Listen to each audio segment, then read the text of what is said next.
Bismillahirrahmanirrahim. Assalamu alaikum viewers. Welcome back to your channel The Cookbook. Here I'm your host and I'm going to share with you the recipe of a coffee walnut crunch cake. This cake is very delicious because it's got the taste of a coffee and the crunch of a walnut, and it is so moist, so juicy that you cannot believe. Without any delay, let's come to the recipe. In a cup, you have to take 1 teaspoon of coffee and add 2 tablespoons of milk to it and mix them both. Now add 1 tablespoon of oil to it and 1/4 teaspoon of vanilla essence to it. Just mix them. Now take 8-inch round loose bottom tin and paper line it and grease it. Take 4 eggs and take them out in a clean dry bowl. Now add half a cup of granulated sugar to these eggs. Beat these eggs with the beater on fast speed till this mix becomes pale fluffy. The volume of this mix would increase about 3 times. The appearance would be like this. You can see it's so soft, cloudy, light pale. Now put a sieve over this beaten mix and sieve through it about 3/4 cup of flour, but you have to sieve this amount in parts. First sieve the flour 1 part.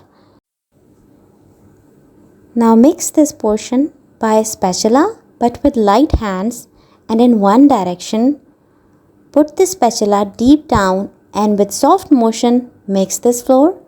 Again add the portion of the flour and with the last portion of the flour add the coffee mix and mix this with a spatula with very light hands until all the ingredients they are uniformly mixed. Now pour this mix into a paper lined round loose bottom tin and bake this in the oven for 35 minutes at 180 degrees Celsius. Make sure the oven has been preheated. Now after the cake has been done, take out the cake and check with the sticks that the cake has been completely done. The sticks will come out clean if it's completely done. Now let it cool for half an hour. To prepare the walnut crunch, in a pan put half a cup of sugar and melt this sugar on the low flame. Then you have to caramelize this sugar. Make sure that all of the granulated sugar has been melted. On this low flame, you have to change this color to golden brown, and then you have to add half a cup of walnuts to it, and just then you have to mix them, and then pour this mixed on an oil greased tray. Spread it evenly and then let it cool for half an hour. After half an hour, you will be able to pick this up and make it into small pieces and then crush it with a rolling pin. Crush it to very fine small pieces because this is the actual walnut crunch you'll be decorating your cake with. Now for icing, put 1 teaspoon of coffee with 2 teaspoons of water in a cup and mix it so that it becomes the shape of a paste and put it aside. This paste should be smooth with no granules. Now take 300 ml of a whipping cream. It should be chilled. Beat for about 5 to 6 minutes until its dry peaks are formed. It will become voluminous and increase in size for about 3 times. Icing is now ready. Add coffee paste to this mix and again with the beater mix this coffee paste to it, and thus your coffee icing is ready. Now for sponge soaking, you need 1 cup of milk. Add to it 1 teaspoon of coffee and 2 teaspoons of brown sugar and mix them and then put it aside. Now the cake has been cooled. You can easily remove the ring mold from around it, and then you have to invert the cake on a plate. Remove the base of the tin and then remove the paper from above it. Now you have to cut the cake into 2 halves while separating the upper part from the lower part of the sponge. It will be easily cut when the cake sponge has been cooled. You can see it.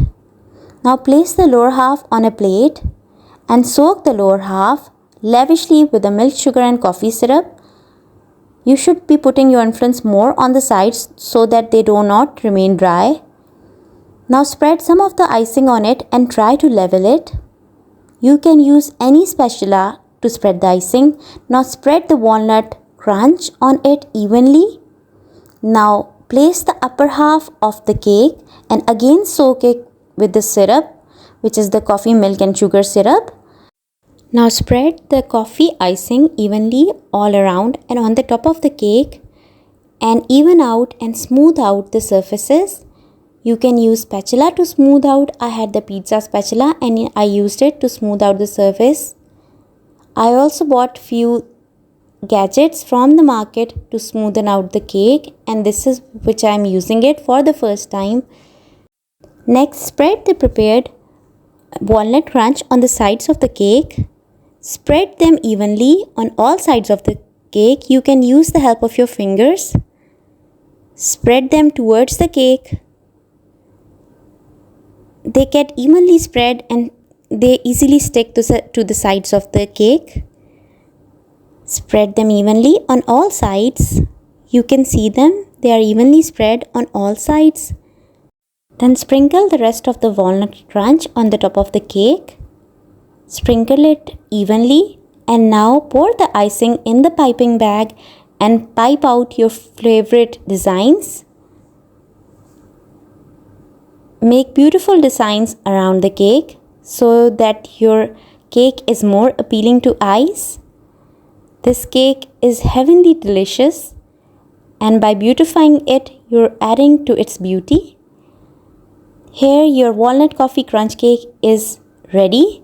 Now you have to refrigerate it for about 5 to 6 hours so that all the flavors they get indulged within one another and the cakes get really set. After 5 to 6 hours, I took out the cake and here you can see the beautiful coffee crunch cake is out. It is so tasty and yummy. The blend of coffee, walnuts and the sugary crunch and the creamy taste and the coffee syrup all adds to its richness. This crunch gives the effect of precious stones like amber stones being sprinkled on the top of the cake and on the sides. Now I'm going to cut the cake in front of you. The knife easily gets its cut from both sides and then you can take out the slice. Here, mashallah, I can see that the slice of cake is so rich, so creamy, so moist. The layers are so nicely formed. You can see it. Now I'm gonna try this cake in front of you because it's very tempting. Here you can see the cake is so moist, soft and juicy. Do try this recipe at home. Do give me your feedback, please. This is really an excellent 10 by 10 coffee crunch cake. Thank you so much for watching my video. Do like my video, share my video and comment on my video. And don't forget to subscribe my channel. That is a great support to me. Okay then, goodbye.